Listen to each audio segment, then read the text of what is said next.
नमस्ते। आज का विषय है पास या फेल।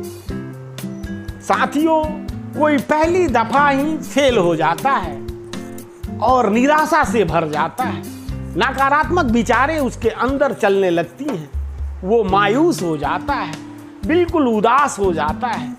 वो सोचता है कि इतना कुछ किया, इतने ईमानदारी से मैंने तैयारी की और मैं तो चाहता था, अब तो कोई चांस ही नहीं थी पास ना होने की, फिर भी मैं फेल हो गया सिर्फ 5 अंकों से।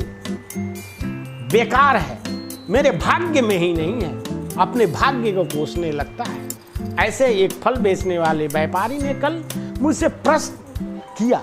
उसने कहा कि 2-3 महीने पहले ही किसी कंपटीशन का रिटन एग्जाम मैंने दिया था और सिर्फ 5 अंकों से मैं वंचित रह गया, असफल हो गया। अब मन नहीं लगता।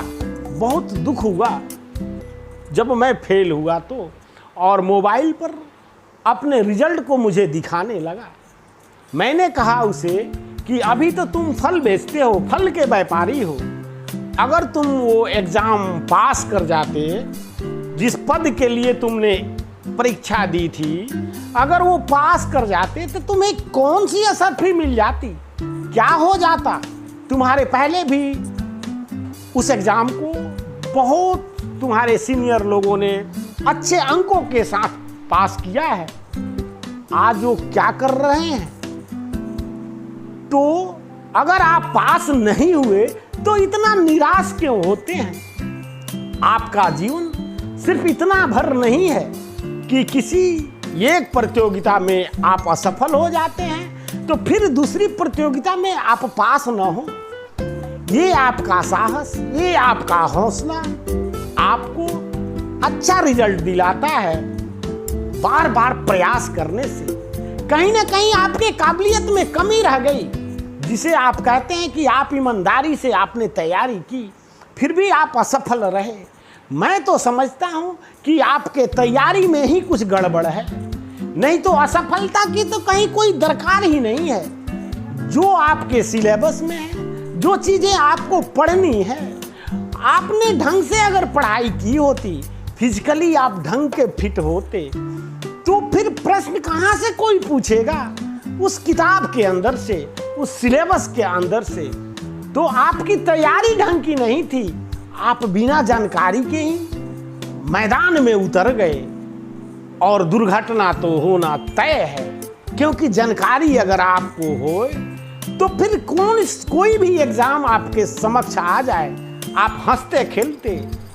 जो एग्जाम देने के समय है उसके आधे समय में ही वो सारे प्रश्न हल कर देते हैं।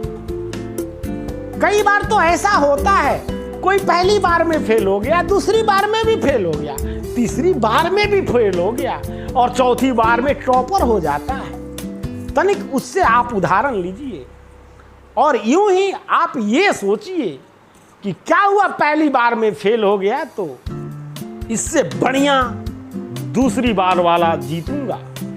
और आप इस जोश के साथ मैदान में उतर जाइए।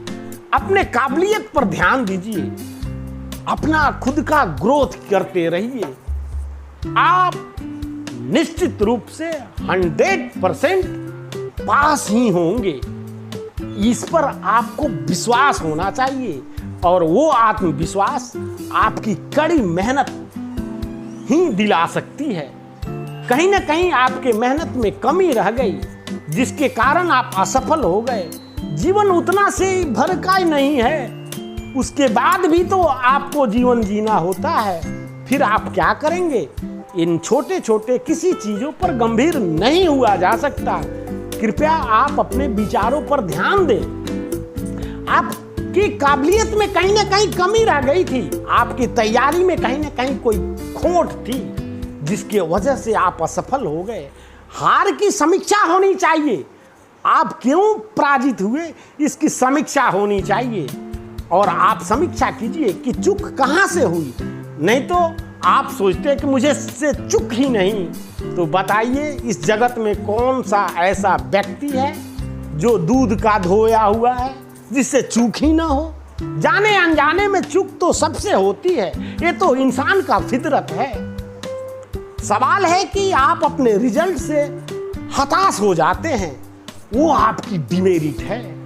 आप तनिक विचार कीजिए, इस हताशा को बाहर कीजिए और अपने तैयारियों पर ध्यान दीजिए। सफलता आपकी चरम चूमेगी। छोटी छोटी असफलताएं एक बड़ी सफलता की सूचक होती हैं, इस बात का ख्याल रखिए। अगर आपने किसी पहले एग्जाम में असफलता हाथ लगी आपको, तो इसका मतलब नहीं है कि आप दूसरी बार या तीसरी बार दें तो आप सफल नहीं होंगे। आप हो सकता है कि टॉपर हो जाएं। आपके मन का नहीं हुआ तो क्या हुआ, परमात्मा आपसे कुछ अपने मन का करवाना चाहते हैं जो आपके समझ से बाहर है और बड़ा भी है। तो संतोष रखिए, ईमानदार होइए अपने प्रति, अपने कर्मों पर ध्यान दीजिए, ईमानदारी से अपने कार्यों को करते रहिए। सफलता एक न एक दिन जरूर आपको हाथ लगेगी, बस हिम्मत मत हारिए। मनोज उपाध्याय को सब्सक्राइब कीजिए। दीजिए मुझे विदा, कल फिर मिलने की आस में। आप खुश रहें, स्वस्थ रहें, मस्त रहें, यही मेरी भोलेनाथ से प्रार्थना है। और दोस्तों, मेरी बातें सही लगे तो कृपया कमेंट्स जरूर करें, लाइक करना भी ना भूलें, सब्सक्राइब तो अवश्य करें। धन्यवाद साथी।